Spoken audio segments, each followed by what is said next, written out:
On today's episode of The Front Row, we are at the Texas Tech University School of Theater and Dance, and our special guest is Dr. Mark Charney, who is the director of the School of Theater and Dance, and they have a big program, as so many art organizations do, for the entire year, and we're so excited to be here and discover all of that. Dr. Charney, thank you for being our guest on the show. Clint, thank you for asking me. I really appreciate it. Absolutely.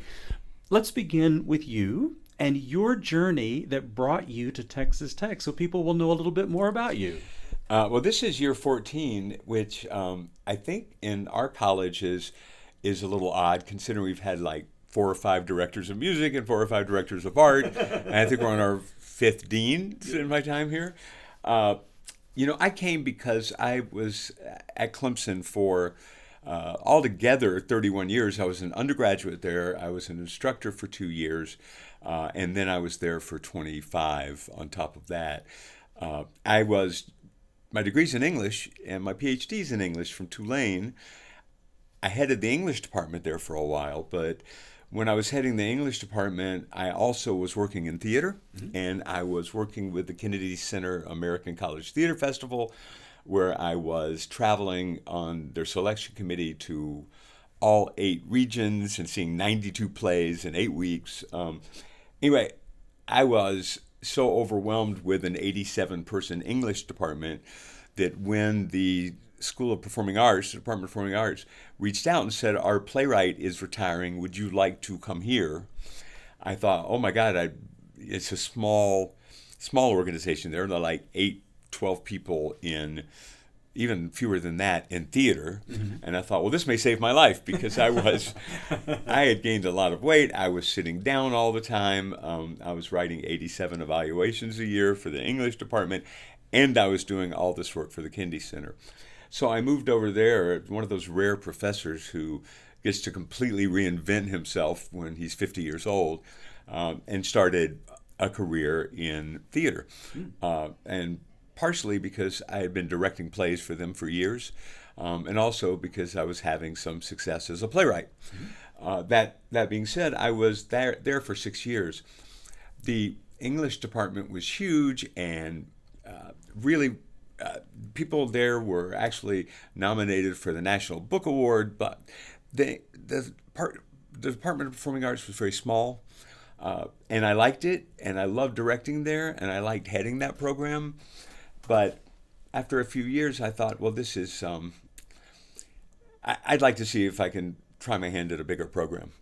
I went out and applied for jobs in my 4th year of being over there, and got a job offer from UNC Wilmington, and Clemson came back with a mega offer. So I took Clemson's offer to stay, and then realized a couple of years later that maybe moving was a better idea. And so I looked again, and I had 5 different places to choose from. But I met Carol Edwards, who was then the dean, and I loved her, and she convinced me that there was a lot of good that I could do here. I'm different than some people. When I was interviewing, several professors said, you'll either like it or hate it. We've had people move there and move away. But for some reason, my wife, who was born and raised in California, it reminded her of there, and I found Lubbock to be incredibly welcoming, love the climate, love the people, and I really liked the fact that you could get a handle on the entire community if you tried to.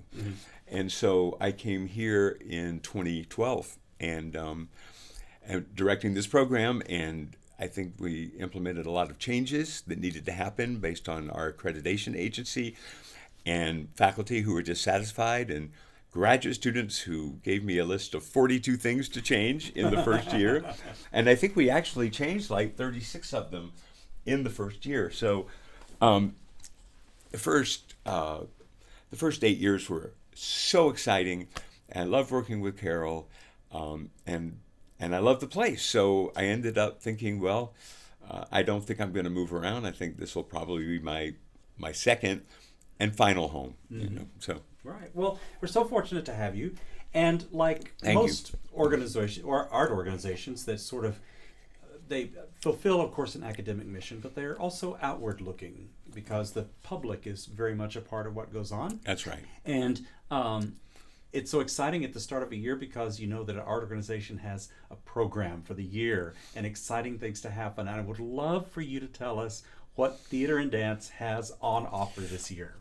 Well, we're calling our seasons Classic Reimagined, which may be a little misleading because it's not that we're taking classics and completely rethinking them, but it's sort of about the origin of the story.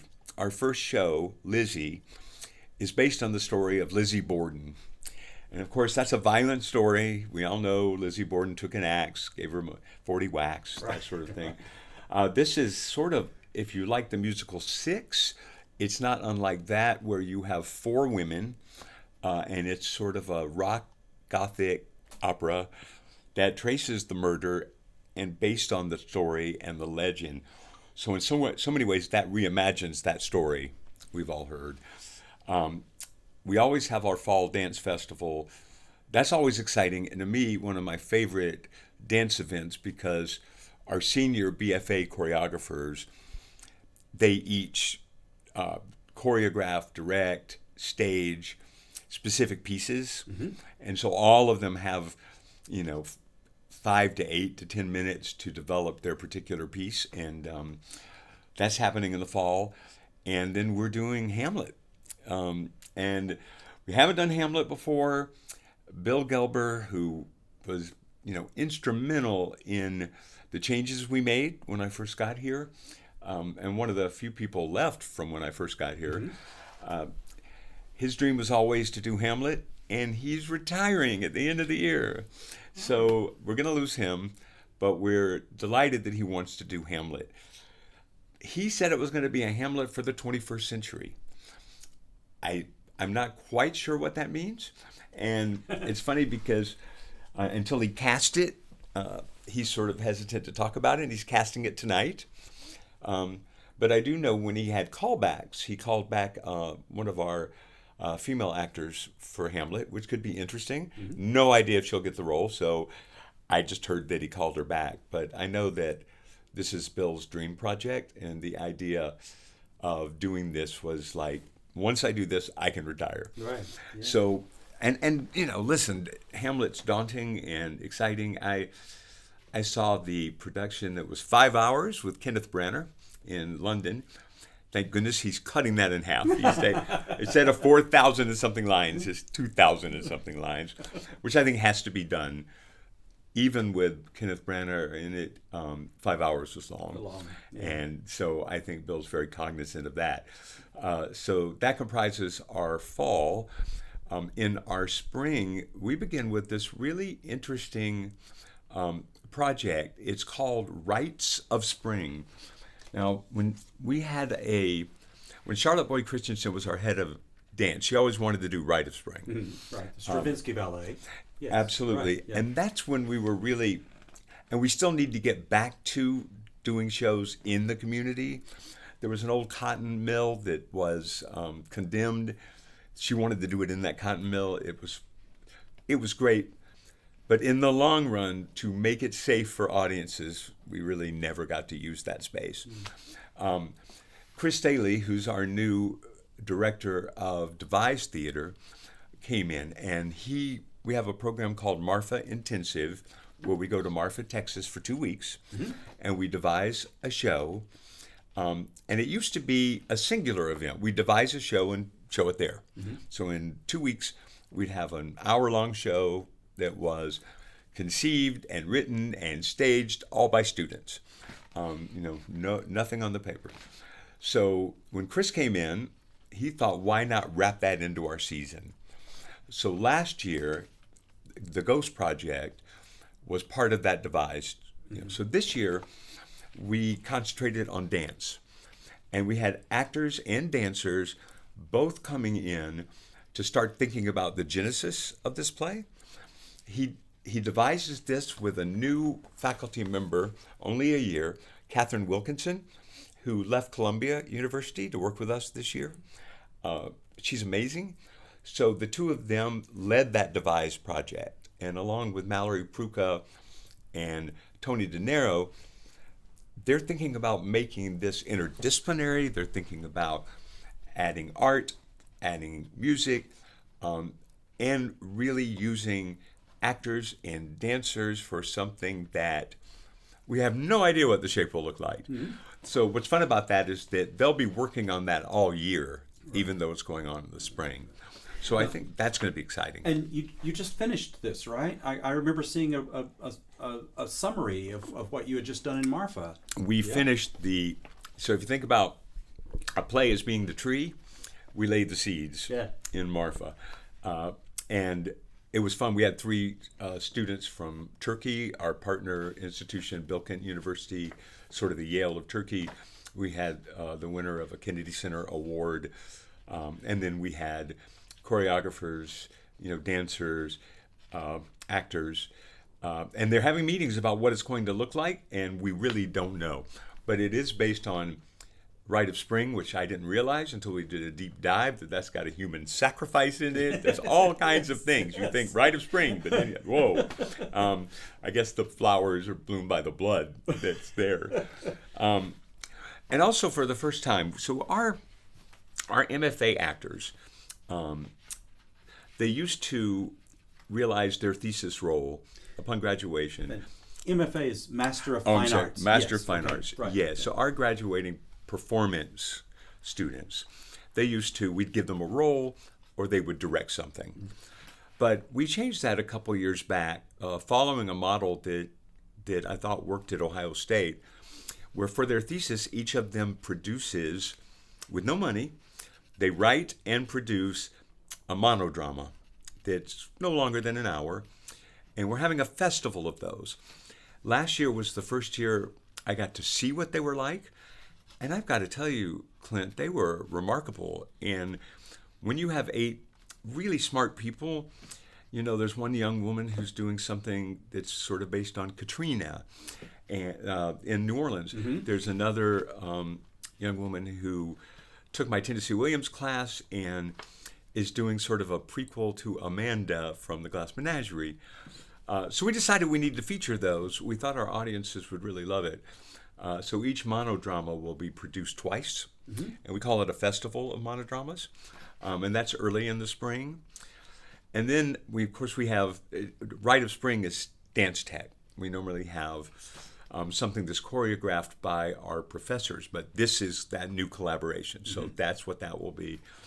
And then we're ending with Sweeney Todd. In the history of my life, Sweeney Todd has always been my favorite musical. Yeah. I think it's the Shakespeare of musicals. But we're doing something different with it. What we decided to do is a co-production with the School of Music. Mm-hmm. Now, they've done it as an opera way in the past. We are beginning to use the Magen to stage their operas. So we decided why not combine forces. And they'd scrap the spring opera, and instead we would do Sweeney Todd together. Okay. Now their orchestra, which is something like 35, they're going to be somehow on stage based on the design. And then they had a number of people auditioning as well. For their students, they're not used to the audition process, the acting part of it as much. For our students, they're not used to the range of singing that the School of Music has. So that's going to end our year, and to that end, we're bringing in a guest director, Jim Wren from the University of North Carolina at Greensboro. He's been leading our Wild Wind Performance Lab that's in the summer where we train students holistically for a few years. In my mind, he's one of the best directors I've ever met. And I thought, because of the conflicting schedules of the students in music and art and theater and when they could rehearse, mm-hmm, if we had a faculty member who was also teaching, it would be overwhelming in terms of finding the rehearsal times. They both have different restrictions. So Jim is coming in. In fact, that's being cast tonight. So they can learn the music all the way before the spring. Yeah, that show was hard. So that's our 6 shows. And I think it represents, they're big shows, most of them, Lizzie Small. They involve a lot of people, and that's what we want. in our program to give everybody experience. It's a little bit depressing if you think Lizzie, who's a murderer, and then you think Hamlet about murder, and then you think Sweeney Todd about murder, and Rites of Spring about a sacrifice. Right. We have a through line, and it's not as cheerful a through line as you may want, but I think it's a pretty exciting season. Is that great? And we should say that these will mostly take place in your newly refurbished, remodeled Machen Theater, right? Which is now state of the art. I think it has. What really impresses me is it has the best sound system I've ever heard. There's something like 35 new speakers and several hundred LED lights in that small theater, and it's not 300 people. You can sit anywhere and you can hear everything. And I think it's really important in a musical to actually be able to hear the lyrics. Mm-hmm. And I find sometimes in bigger houses, if you don't know the show, you can't hear the lyrics.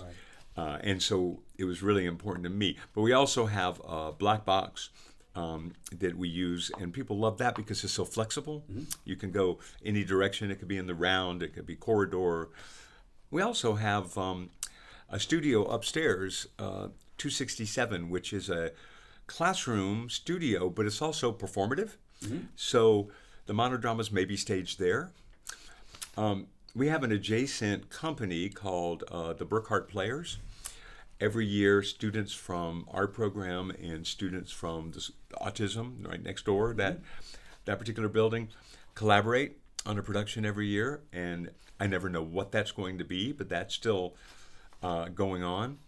And then we're involved with a lot of other things. We have something called Plays on Tap, which is a collaboration with people in the Addiction Center. And every year, during National Addiction Week, we put together 5 or 6 short plays that really look at addiction from several perspectives. Mm-hmm. Used to be in alliance with George Comiskey, who just retired. Right. So we're working now with Buddy Gerber and Cynthia Jefferson. So that'll go on in October. We have several theater companies, student-led, one called Script Raiders, one called Red Theater. So we're really busy. Yeah. Every venue is full. For people whose interest has totally been inspired and want more information and to get tickets and those kinds of things, what is the best place to go and just sort of absorb everything you've just told us? Well, if you go to Texas Tech School of Theater and Dance, you'll get to our website. Okay. That's a really easy way to purchase tickets, and you do it online. But there's also a box office number.